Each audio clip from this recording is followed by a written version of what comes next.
Good morning, I'm Paul Vigna. Welcome to MoneyBeat. How good would a combined Comcast and Time Warner cable be for the company's customers? That's one of the big questions revolving around this blockbuster deal. Tom Gara is here. He's got a little write-up there. Give us a little preview of this one. Tom, nice to see you in the office today.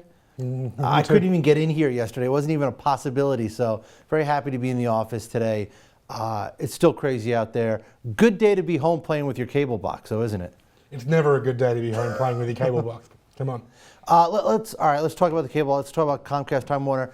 Say this deal goes through, what can customers expect? Well, one thing nobody knows. Second thing, on one side, Comcast has invested a lot of money in technology. So potentially, if you're a Time Warner cable customer, they have a cable box and a cable system that everybody hates. There's constant complaints about using the Time Warner cable box and the interface. Comcast have a much better one, this Xfinity service, this new X1 box that they've launched, very sort of internet friendly, a lot more like the kind of experience you're used to, using an iPad or a computer these days.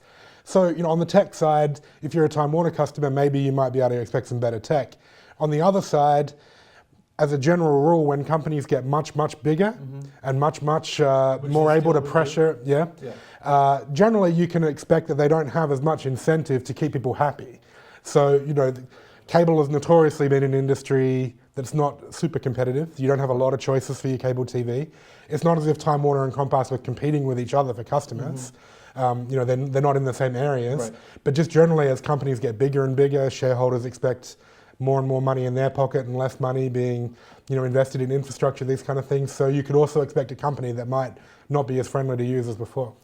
Is any aspect of this deal done with a sort of at least a sideways glance to this whole idea of cord cutting and people moving beyond the set-top box? How do they deal with that sort of customer dissatisfaction when people just don't even want a cable company anymore? Well, this is a big question, right? A lot of people think, something like Verizon Fios or Google Fiber, AT&T Uverse, a lot of companies in the telecom space are rolling out fiber optics to the home now, just bringing blazing fast internet, much faster than you can do as a cable company right now, and then saying, in the future, you're going to get all your TV over the internet.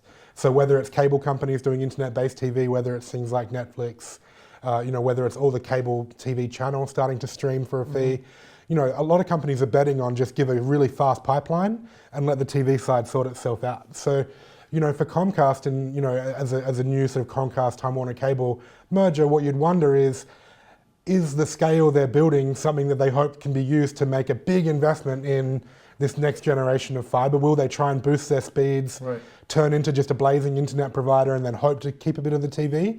Or are they going to stay on the old cable system, milk it for as long as you can? And let's be honest, you could milk it for potentially another couple of decades, maybe. This deal probably won't even go through for a year, right? Yeah, so even just the deal will take a year. And even when you look at things like Verizon and Google Fiber and things, they're still really only rolled out to a tiny part of the country, this blazing fast internet. The whole cable TV system is built in a way that really works for everybody. The cable channels don't have a huge incentive to jump off of it. The cable providers don't have a huge incentive. So it's not as if this system's going to crumble overnight. And while it's still around, it's an incredibly profitable, lucrative business to be in. All right, Tom Gara, good stuff. Thanks. Good to see you today.